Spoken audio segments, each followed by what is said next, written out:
TC Rádio, a rádio oficial de quem investe. Mudou tudo hoje no início do Expresso da Tarde e Guilherme Cunha tá aqui pra explicar, pra acalmar ou pra assustar ainda mais a galera no dia de hoje. E olha, ele já chega correndo, na velocidade, no pique. Guilherme Cunha com a gente. E aí, Gui, tudo bom com você? Boa tarde. Pô, graças a Deus tá tudo bem aqui, mas olha, Medina, o que aconteceu não é brincadeira não, hein? Que tiro foi esse índice, né? Principalmente o grande destaque acaba sendo o índice futuro, tá pegando fogo, Medina. E FR tá gritando, mas tem espaço pra cair mais, viu, Medina? Abaixo dos 111.250. Ih, é venda, Medina. Toma cuidado aí, operador. E o dólar, ó, intacto. Também pode pegar uma peça aos desavisados. Medina, dólar 4,90, índice futuro lá para 110.575. É para lá que está arrumando essa movimentação forte, inclusive, nos últimos minutos do mercado de futuros. Perfeito. Ó, Ibovespa toca a mínima do dia, hein? Queda de 0,30% agora, 109.877 pontos para o índice da Bolsa Brasileira. Ô Gui, é um movimento técnico ou aconteceu alguma coisa para uma mudança tão forte assim? Porque a gente iniciou aqui o giro de notícias do Expresso da Tarde, resumindo o dia, com o Ibov subindo 0,60. Terminamos a primeira informação, quando viu já estava caindo tudo, ô Gui. O que aconteceu nessa reta final a partir das 3 horas? Bom, menino, teve um maluco hoje de manhã que falou que podia fechar tanto o dólar quanto o índice para baixo, né? E eu vejo que até às 18 horas esse movimento pode vir a se materializar. Não tem notícia que venha a empenhar tamanha movimentação vendedora, a não ser que também lá nos Estados Unidos da América, após todo o movimento caótico que nós flagramos no período da manhã, gerou de uma queda mais intensificada no índice futuro americano. Eu vejo que o mercado demorou um tempinho para entender. Acho que o mercado estava numa euforia de Petrobras, numa alta dos bancos, e aqui no nosso país a gente esqueceu das regiões técnicas e também desse famoso ponto bipolar, os 111.250. Então, quando tudo contextualizou também lá nos Estados Unidos, tá rompendo as mínimas também, acabou engajando uma movimentação mais rápida de queda. Ainda é pouco, porque nós temos o movimento de Petrobras em alta e os bancos só arrefeceram, ainda também estão em alta, que pode contabilizar bons pontos ainda para baixo do Ibovespa. A Vale é o grande destaque, né, que intensificou o movimento baixista. Apertem os cintos aí, pessoal, porque o mercado tem espaço para poder movimentar bastante ainda o movimento. Ô Gui, e sobe a hashtag aqui no nosso chat do YouTube da galera, que é a hashtag GuiNaZero. Márcio tá nessa hashtag, o Cabeça Jones tá nessa hashtag. Quem também tá aqui com Gustavo Gangana, falou que ele foi o primeiro a tocar nesse assunto que você ia raspar o cabelo também. O Tremendão falou que você pode começar a dançar também aí, o Gui. A Vale perto dos 62, e aí, Gui, tá recuando 66,58. Ele tá longe dos 62, né, o Gui? Você ainda tá tranquilo. Chão, né? Mais tranquilo do que eu, só quem não está no papel e vai entrar daqui a pouco, né? Então, o mercado tá feio, não é indiscutível que o gráfico não demonstra nenhuma oportunidade de movimentação altíssima de curto espaço de tempo. Engajou um volume vendedor um pouquinho mais expressivo na data de hoje, devido ao contexto do minério de ferro tá azedo desde o primeiro minuto.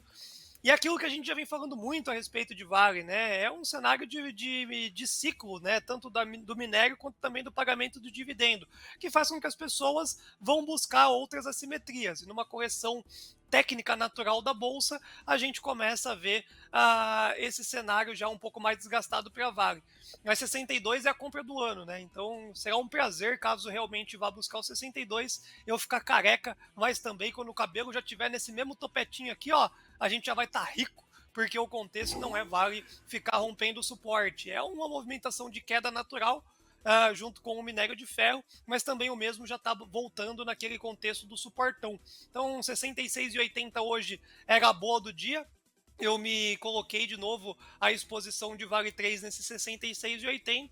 Agora é o tempo que irá nos dirá. Corneta jamais. Boa, Gui, participando aqui conosco, a galera mandando muita mensagem, deixando o like, hein, 936 likes, vamos pra 1000 likes aí, galera que participa aqui conosco. Aí que grafista falando sobre Via, dizendo que Via tá perdendo um suporte no intraday na mínima do dia, R$ 2,19, uma queda de mais de 3% para Via. Já a gente fala mais das varejistas também. Og, outro assunto que tá movimentando o noticiário, e você trouxe também aqui de manhã, no almoço também, e segue falando sobre o Expresso da Tarde, agora para nossa audiência rotativa. Gui, os Estados Unidos vão dar o calote? Gui, o que era inimaginável até o início da semana. O pessoal já tá começando a ficar com medo em relação a esse assunto, porque mais uma reunião que não sai nada hoje, Gui. Então, Medina, cara, vamos lá, né, contextualizar um pouco mais esse movimento dos Estados Unidos, que é o principal protagonismo de medo, né, não nosso aqui na Bolsa de Valores brasileira, mas um cenário global. VIX foi intensificando, né, para quem não sabe, o VIX é o índice do medo, então é onde gera altas volatilidades, foi crescendo durante o período da tarde, e agora os 4.200 acaba sendo o cenário de movimentação de uma grande resistência. Olha aí o VIX. 9,83, hein? É muito forte, então é isso que acaba gerando grande volatilidade para as bolsas mundo afora. Se vai ter calote ou não, a gente vai ter que flagrar com o tempo. Mas uma coisa que a gente já fala não é de hoje, viu, Medina? É que imprimiu-se muito dinheiro, a inflação subiu muito. Não quiseram subir a taxa de juros, a conta chega em dólar. Então, existe uma novela ainda bem significativa para esse contexto do calote e novas quedas da Bolsa Americana, mas os 4.200 cravou agora uma baita de uma resistência. É o que eu vim falando aí durante a transmissão de hoje. Todo mundo fala bonito, né? Não aposte contra os Estados Unidos, nunca ganhei dinheiro apostando contra os Estados Unidos, mas não tem como postar na compra agora, né? O cenário é muito mais vendedor do que comprador. Eu vejo esse S&P, me falta até voz quando eu falo dele. Eu vejo esse Até S&P se emociona, né, Gui? É muita emoção. Então, lá para os 4.000 e 3.900 é o destino do S&P em meio a essa novela do calote, não calote, sobe juros, não sobe juros. E aquilo que a gente comentou no almoço de negócios, né? Que problema difícil de resolver. Eu já vi várias pessoas se colocando em problemas de extrema dificuldade de resolução, mas essa daí estaremos vivos para ver o que o Fed, o que os Estados Unidos vai fazer para conseguir sair dessa movimentação. Porque se subir a taxa de juros, vai ficando cada vez mais cara a dívida e as empresas vão quebrando. Se não subir a taxa de juros em pleno crescimento que os dados econômicos nos traz, vai azedar de qualquer forma. Então, o que a gente falou no final do ano passado, que parecia loucura, é isso. Recessão está contratada, a alta da bolsa lá era fake, bolsa para baixo nos Estados Unidos, vai impactar no curto prazo aqui a nossa bolsa brasileira. Esses são os pontos de atenção que o investidor precisa ter fortemente ao investir o seu dinheiro. 109.768 pontos, nova mínima do Ibovespa, caindo agora 0,37%. O dólar já numa leve alta de 0,20%. R$ 4,985 para o dólar futuro. E os DIs seguem perto das mínimas, viu, Gui? E aí, o nosso ouvinte aqui pelo YouTube, o Aquiles, perguntou se tem alguém mentindo com o dólar para cima, o DI para baixo, mas o Ibov virando e atingindo a mínima, Gui. Ele pergunta para você. Não tem ninguém mentindo não, viu, Medina? As correlações que tendem a ser atreladas no nosso dia a dia, elas já vêm perdendo há bastante tempo, porque aqui o Brasil descolou. Então, acho que a primeira coisa que a gente precisa entender, o Brasil descolou e subiu desesperadamente dizendo. E aí a gente descolou do mundo afora. O dólar, por sua vez, também teve uma descorrelação com o DXY. Então o dólar nas últimas semanas, não agora curtinho, mas nas últimas semanas o DXY estava indo e o nosso dólar aqui fingindo que nada estava acontecendo, abaixo de R$5. Então agora a gente começa a ver a verdade, né? Na verdade não tem ninguém mentindo, agora está mostrando um pouco da verdade, que é uma bolsa corrigindo, necessária. A gente estava falando hoje na mentoria sobre um indicador chamado IFR, e o Sérgio Sanita, no último TCcast, havia comentado, né? Tinha nenhuma empresa sobrevendida do Ibovespa. Então, para onde ia parar essa alta, né? Vai ficar subindo eternamente? Não, ela tem que corrigir para chamar os desavisados e os atrasados. E da mesma forma, o dólar não vai aguentar, né, tão muito, ele não tem por que ficar subindo e buscar os 5,10, mas continuar a queda que estávamos flagrando no dólar também não faz muito sentido. Então a gente vai ver alguns dias aí, talvez a bolsa voltando lá para os patamares patamares dos 109 e 108, o dólar mais perto dos R$ 5 e o DI pela cobrança natural que nós temos, né, já teve uma correção técnica e pode buscar as mínimas do movimento, pressionando inclusive cada vez mais uma queda da nossa taxa de juros na contramão, por exemplo, de Estados Unidos, que eu vejo que vai ter que mudar o discurso nas cenas dos próximos capítulos. Ó, a Casa Branca emitiu um comunicado a respeito do encontro de Joe Biden, presidente americano, com o líder da Câmara dos Representantes, o Kevin McCarthy, líder republicano também. Casa Branca afirmando que a reunião entre os dois foi produtiva e que é importante a menção de reunião produtiva nesse comunicado. E informando, né, também que a potencial recessão desencadeada pela dívida é preocupante. É a discussão que a gente está acompanhando e está mexendo com as bolsas por lá. Só atualizando o cenário, ô Camila, dos índices nos Estados Unidos, como está a situação de momento por lá, hein? Olha, Medina, tá mais ou menos o que estava da última vez que a gente deu uma olhada aqui, mas eu vou passar para os nossos ouvintes. O S&P 500 está caindo 1,04% aos 4.148 pontos. O Dow Jones recua 0,64% aos 33.074 pontos. E Nasdaq 100 recua 1,21% aos 13.734 pontos, Medina. Tá certo então, comunicado da Casa Branca e a galera participando por aqui. Faltando 10 minutos para as 4 horas, a gente já trouxe todo apanhado, né, dessa mudança de cenário para o Ibov. Você escutou que o índice atingiu a mínima 109.713, caindo 0,34%. Então agora, Gui, vamos trazer as dúvidas que a galera tem tido em relação a ações, a papéis, a outros cenários também, para você tirar todas as dúvidas que a galera aqui quer saber de tudo. Camila, você separou aí as perguntas de quem vai primeiro. A primeira pergunta para Guilherme Cunha. E aí, ó, não para de tocar aí o próprio do Gui Cunha também, hein? Bora lá, Medina. Aqui, o Marcos Ceravolo, ele perguntou pra gente lá no começo do programa. Ele queria saber se a gente ia ter convidados para falar sobre Suzano e o Gui Cunha tá aqui. Ele perguntou hoje se essa alta que aconteceu hoje é sustentável, Gui, em Suzano. É sustentável num curto espaço de tempo. A companhia Suzano, assim como todas as empresas do setor, obteve um fluxo mais altista e traz um cenário de um ativo com mais proteção. Né? Então a Suzano, Klabin são empresas que têm aí uma perspectiva de um papel mais de proteção. Klabin, nós estávamos falando pela manhã que o range de preço dela já é mais desconfortável, ela tende a trazer uma barreira vendedora mais significativa do que a Suzano. Suzano arrefece o movimento de alta mediante esse caos que a gente vê de mais de 1.000 pontos numa linha reta, mas é uma empresa que é natural ir buscar a região dos R$50/52 na continuidade do movimento nesses próximos dias. Se for ter alguma ação para você comprar, principalmente para proteger a sua carteira, é Suzano. O noticiário está bem interessante a respeito da celulose. É uma empresa dolarizada e num cenário caótico é ela quem vai subir na contramão do restante do mercado. Então é questão de paciência. O final do dia de hoje tende a ser ruim para ela, tende a fechar na mínima, mas não que isente a continuidade do movimento nos próximos dias. Agora eu entendi. Vamos para a próxima. O Walter pergunta, ele pede aqui para você analisar JHSF, o ponto de entrada. Boa, JHSF é um setor ótimo que está precisando de uma correção, né? Eu vi que o comentário mais legal que eu vi hoje no YouTube acabou sendo o que chega na Lua primeiro, o Elon Musk ou a Tenda, né? O mercado tá maluco, não para de subir as companhias do setor de construção civil e JHSF não seria tão diferente assim. Os objetivos para cima nós já estamos cansados de saber, mas para comprar JHSF você precisa sentar e esperar uma queda mínima até os R$4,11. Tá? Então antes da JHSF voltar, né, numa correção aí dos R$4,11, fica chato a compra do ativo. O ativo esboça ainda uma movimentação altista, detém volume comprador até que significativo, mas é muito complexo o ativo sair lá dos R$3,40 direto para os R$4,40.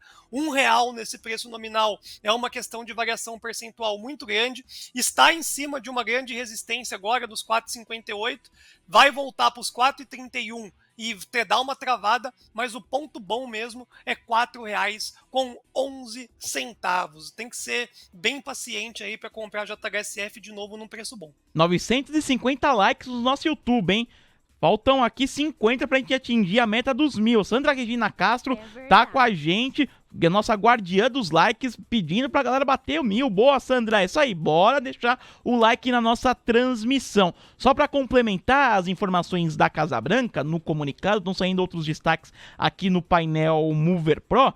Casa Branca informando que os negociadores vão continuar com as tratativas diárias por um acordo e acredita haver espaço para esse acordo bipartidário em relação à elevação do teto da dívida dos Estados Unidos, o que era inimaginável. O mercado começa a se preocupar, mas expectativa é que haja um acordo mesmo até o dia 1º de junho. Foram até as palavras do líder republicano, presidente da Câmara dos Representantes, o Kevin McCarthy, a respeito das negociações por lá. Bom, voltando para as perguntas dos ouvintes, Camila, quem é que você separou por aí? Quem é que tá mandando mensagem pra gente, mandando pergunta para a participação do Guilherme Cunha? Bora lá, Medina. Antes de fazer as perguntas dos nossos ouvintes, na verdade, Gui, eu queria te perguntar sobre BRF, porque hoje ela está caindo quase 5%. Como que estão as coisas e qual é a sua projeção para o futuro com a gripe aviária? Então, muita gente perguntou querendo identificar oportunidades. Então vamos separar um pouco aí desse contexto da crise aviária. Muita gente querendo ver oportunidade e ciclo, né? Porque não é a primeira vez que a gente vê essa notícia da gripe aviária rolando e prejudicando algum contexto dentro do cenário dos frigoríficos. Tá? Então, a primeira coisa, vejo oportunidade nesse curto espaço de tempo nenhuma. Né? A melhor oportunidade que nós temos no setor de frigorífico é manter-se de fora, porque nós temos um contexto péssimo, que é o primeiro trimestre do ano de 2023, frigorífico péssimo, bolsa de valores louca para corrigir, para chamar os comprados, e naturalmente isso vai gerar vendas no setor. Então, primeira coisa de tudo, ficar de fora e esperar a consolidação desse movimento que iniciou na data de hoje. Ontem saiu a notícia, arrefeceu no final do dia, e hoje esses papéis estão rumando para as mínimas e tendem a fechar por lá. O que a gente pode defender da tese de quem está querendo comprar frigorífico? Esse movimento de crise aviária, né, ele tem normalmente, já tem os 180 dias declarado, mas no final das contas muda muito o conceito da oferta e demanda, que pode ajudar, não no próximo trimestre, a apresentação do segundo tri, mas no terceiro trimestre.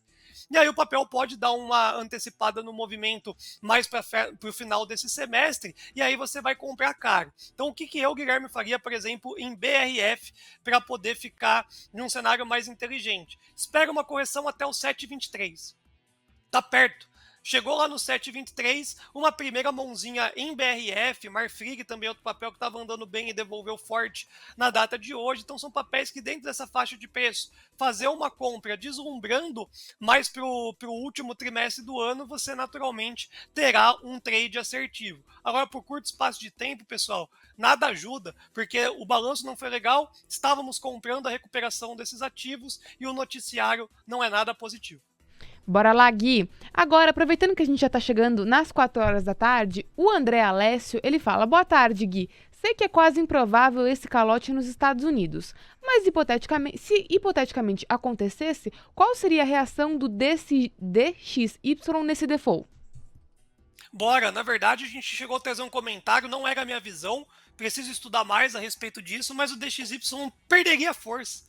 O dólar perderia um pouco da credibilidade e aí o ouro ganharia um poder maior, então acho que é legal isso, né? O ouro seria naturalmente o cenário de proteção maior e os Estados Unidos da América teriam uma desvalorização do seu câmbio, né? Então, de novo, é hipotético, né? Então, deu o calote, o que a gente vai olhar? O dólar vai perdendo a força e o ouro vai ganhando uma movimentação mais significativa. O ouro está perto das máximas e hoje não arrefece, né? Ele ganha uma pequena força compradora. Então, faz um sentido sim, o DXY estava subindo desde o começo do dia, mas a digestão do mercado para prazos maiores é um arrefecimento do DXY e ganhar força o ouro. Ibovespa recuando agora 0,28%. 109.905, o Aquiles estava comentando por aqui, viu, o Gui, que o que impressionou ele foi a velocidade da queda no mercado, que foi uma queda sem nenhuma notícia. Ele mandou aqui, o impressionante, que o mercado surpreende sempre, mas acontece, né, o Gui? Surpreende e, na verdade, né, sobe de escada e cai de elevador. É o grande ditado que nós temos aí no mercado financeiro, principalmente quando a gente fala de índice. Então vai subindo de escadinha, quando cai de elevador, pega os desavisados, dá uma choradeira total, a corretora vai estopando todo mundo fica maluco. Por isso que tem que ter o lance do gerenciamento de risco. E de novo, eu reforço, né, nessas regiões de preço mais perto dos 112 mil pontos, é muito improvável uma compra prosperar de um formato tão bom quanto seria uma venda. A gente vai ter uma semana chata, viu, Medina? De uma contextualização em cima desse ponto aí, o 111.250, é ele quem dita a regra do jogo. Se fechar agora a bolsa e abrir amanhã no mesmo ponto, é tendência de queda de novo para o curto espaço de tempo. Boa, são 3 horas e 59 minutos. O Gui vai falar de dólar também, mas será que é umas notícias no painel Mover Pro sobre o Ministério da Fazenda, revisando alguns dados, e um urgente que pintou aqui no painel Mover Pro é o Ministério da Fazenda informando que os núcleos do IPCA nas projeções da pasta devem encerrar 2023 entre 5,20% e 5,30%. E a Fazenda informa que a variação de núcleos indica uma convergência da inflação subjacente à meta. A Fazenda revisa a inflação pelo IPCA de 5,31% para 5,58% em 2023 e para 2024 de 3,52% para 3,63%.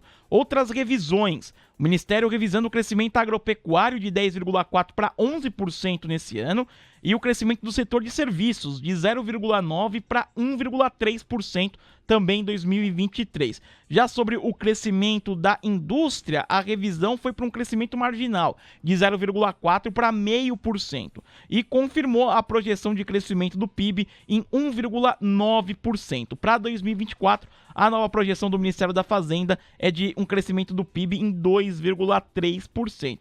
Mas esse ponto importante que o Ministério da Fazenda falando que os núcleos do IPCA devem encerrar o ano entre 5,20% e 5,30%, de olho nessa visão. Bom, os juros, eles seguem em queda, os DIs recuando por toda a curva, DI1F25 caindo 7 pontos base a 11,68% ao ano, os recuos chegam até 12 pontos base, como o DI1F29 a 11,53% ao ano. São os destaques aqui do painel Mover Pro sobre essas revisões do Ministério da Fazenda que a gente traz para você em relação ao núcleo. A meta, né, da inflação para 2023 é de 3,25%, com aquele intervalo de tolerância de 1 ponto percentual e meio, ou seja, o limite é entre o limite inferior 1,75% e o superior 4,75%.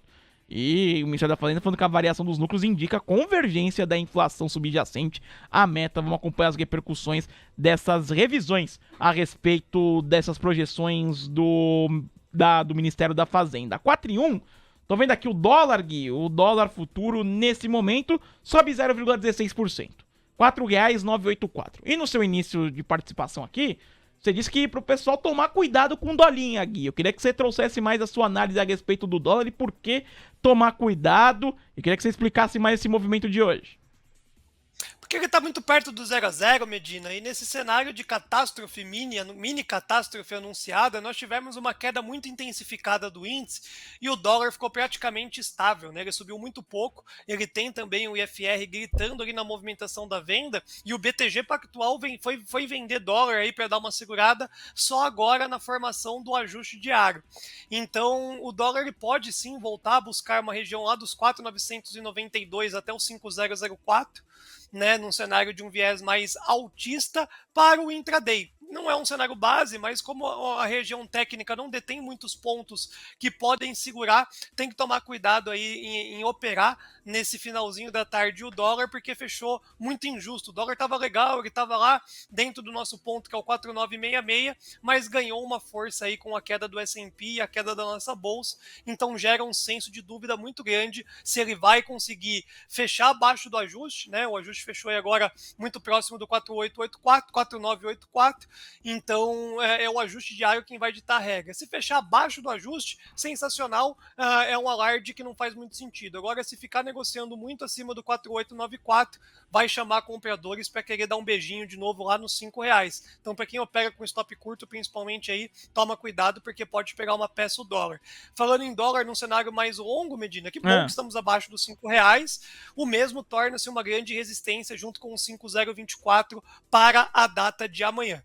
Boa, isso aí, Gui. Bom, nesse momento, dólar futuro 4,984. Apesar, né, da queda forte no Ibovespa que a gente observou, o dólar não seguiu esse mesmo caminho. Lógico que virou, passou a subir, mas não com tanta força. Ibov volta aos 110.067 pontos.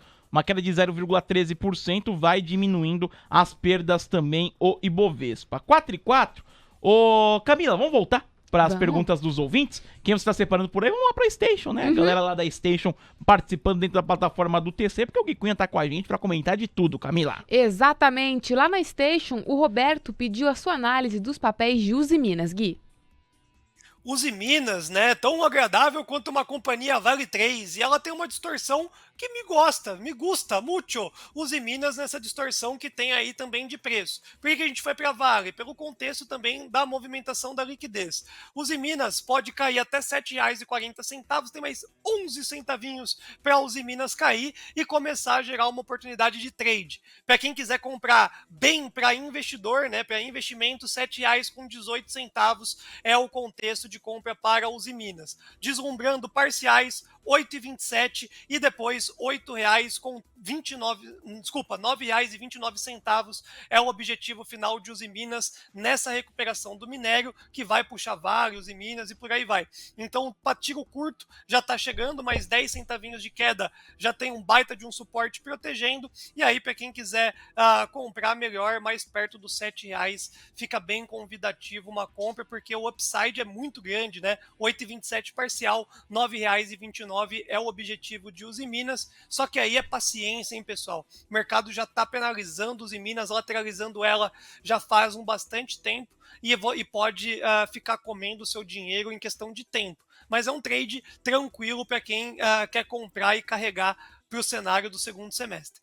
Gui, lá no YouTube, o Abdo Nasser, ele tá pedindo a sua análise de Magazine Luiza.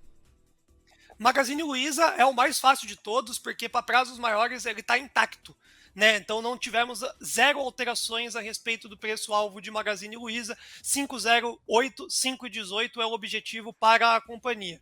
Nesse curto espaço de tempo, nesse cenário de fragilidade, onde nós estamos tendo uma queda de liquidez, uma negociação menor na bolsa como um todo, as altas são especulativas e as quedas são um cenário base, né? Então R$3,13 é a boa de Magazine Luiza para a aquisição do trimestre, deslumbrando o que, pessoal? A redução de taxa de juros que leva esse papel no rompimento do famoso ponto R$4,50, alvo 2 vezes durante esse ano, e agora não mais, é apenas uma resistência, apenas um pedágio para poder lançar a companhia lá para os 5,08, 5,18. Não compro aí, eu esperaria os R$3,13, aí sim faria jus a uma movimentação talvez de voltar para a companhia Magazine Luiza, deslumbrando um trade extraordinário para o fim de ano. Mas agora eu fico de fora, ainda nem sequer recuperou a queda do balanço, né? E mostra aí um desconforto muito grande no setor das varejistas. O que não teria medo de Magalu, teria um pouquinho de medo de Via. Boa, Gui. Indo lá para a Station novamente, o Marcelo perguntou se ainda dá para entrar em uma opção F para Vale 3. Eu acho que é loucura. A Vale está num cenário de rompimento de um suporte que vai ter que se confirmar nos próximos 2 dias. É uma loteria. Eu ficaria de fora. De que quem tem aí um capital para poder permanecer no papel é uma oportunidade muito significativa, mas o timing é uma glória aí, né? Você vai querer acertar o olho do mosquito, é muito difícil. Então eu ficaria de fora de qualquer movimento de opção de Vale para esse curtinho espaço de tempo. Belezura, voltando lá pro YouTube, a Carla Leon, ela pediu se você pode falar de BBSE3 hoje. BB Seguridade, viu, Gui? Só pra complementar, tem a galera falando bastante sobre BBSE3 aqui no nosso chat do YouTube. O Roberto Lopes também perguntou se essa correção pode ser uma boa oportunidade para compra. O nosso ouvinte aqui, o Márcio, também comentando sobre BB, falou que chegar em 28 ele compra. O Paulo Roberto falando que ele quer BBSC3 abaixo dos R$30. E aí, Gui, qual que é a sua análise pro papel? É isso. Tudo abaixo de R$30 é uma baita de uma oportunidade para o investidor, e para quem não está afim de comprar o papel em busca de ganhos mais elevados, é em R$28,58 que sugere trade bom, aquele trade mais curtinho. BB Seguridade eu gosto parcialmente, eu vejo que tem um risco menor do que a Porto até pouco tempo atrás. Então, o BB Seguridade administra as previdências de captação de recurso do Banco do Brasil, e aí teve uma alta tranquila, uma alta boa, muita gente quis shortear BB Seguridade e apanhou. Agora, no estudo de fluxo, quando sobe quanto, quando cai quanto, BB Seguridade pode tranquilamente voltar lá para os patamares de R$28,58, R$28. Lá é ótimo para trade. Agora, tudo abaixo de 30, em questão de valuation, fica muito esquisito, fica barato, mas no setor, que nem eu estava comentando, a estrelinha dourada fica para a companhia Porto, a antiga Porto Seguro, que reduziu bastante a sua sinistralidade, e existe também uma área agora, uma DTVM, né, uma distribuição de fundos de investimentos e recursos em geral, que vem trazendo uma lucratividade muito interessante. O upside melhor está em Porto, não está em BB Seguridade. Boa, Gui. E o Wagner Ortiz, depois que você falou sobre a opção F de Vale, ele mandou uma carinha triste, porque ele falou, eu entrei na opção F de Vale. Ele mandou ali, depois da sua análise. Pô, Wagner. Mas ele mandou risada, que ele falou que é só 0,5% do PL dele, então tá ok. Justo. Boa, Wagner, pela participação. Vamos voltar para as perguntas dos ouvintes? Ele pediu, o canal JPS pediu pra você, Gui, comentar sobre GGBR4. Gerdau tá legal, hein? A gente flagrou recentemente a companhia Gerdau. Nós tivemos uma movimentação do BTG Pactual também, que carregou essa companhia no peito com a recomendação de compra e falando dos dividendos lá para casa dos R$15, aonde que trava, né, esse patamar de alta no curto espaço de tempo, nos 25,81. Então tá perto, né? Já tem uma resistência chatinha aí pro movimento de Gerdau, mas o destino dela, né? Lá um Bradescão da massa querendo fechar gapzão, está lá nos 27,80. Então quem está dentro da companhia Gerdau só forçaria uma parcial nesses 25,81 pelo contexto da bolsa, que tá forte, mas está querendo corrigir, cai depois todo mundo compra. Então, para não ficar numa devolutiva aí, 25,81 é gostoso colocar algum lucrinho no bolso, mas eu deixaria boa parte da operação focada lá nos 27. Eu só não compro Gerdau agora porque já subiu, né? Fez um movimento junto com o relatório do BTG e agora vai ter que provar que tem força compradora para ultrapassar a resistência. Mas como o mercado também não está para peixe em questão de liquidez, tem que tomar cuidado aí. Quem está, surfe. Quem não está, qualquer queda em GGBR4, a famosa Gerdau, é uma baita de uma oportunidade de compra. Boa, Gui. Lá no YouTube, o Fabrício Campinas está te pedindo análise de Ambipar. Ambipar, pouco acompanho o papel em específico o Ambipar, vou falar mais a respeito de preço. Tem bastante contribuidor que gosta. Eu acho que é um risco ainda, a companhia fica lateral, chata pra caramba, mas para prazos maiores ela pode trazer uma alegria. Onde que eu compraria se eu tivesse de ouro em Ambipar? Faria duas distribuições. 18,55 é uma primeira entrada, 17,28 a compra de milhões. Mas é para trade, tá? É um papel que está lateral e tem que ser bem técnico. Porque ao chegar nos 24,36, eu já faria mais da metade da minha posição encerrada e depois finalizaria logo já nos 25,81. Então é papel para fazer trade, é um papel que está de lado, é um papel que o último trimestre foi muito ruim. Então, o resultado de Ambipar no primeiro trimestre de 2023 não alegrou o mercado e tende a ficar nessa lateralidade. Agora, uma verdade tem que ser dita, né? Lá para os 18,45, 18,50, o papel fica num extremo barato e ali chama comprador. Para trade, é sensacional. O Luiz Fernando Cáceres aqui, o Gui, ele tá pedindo Shu 4. Disse que ele tá pedindo pro Sanita, né? O Sanita sempre analisa o fechamento do pregão às 6 da tarde. Ele pede pro Sanita Shu 4.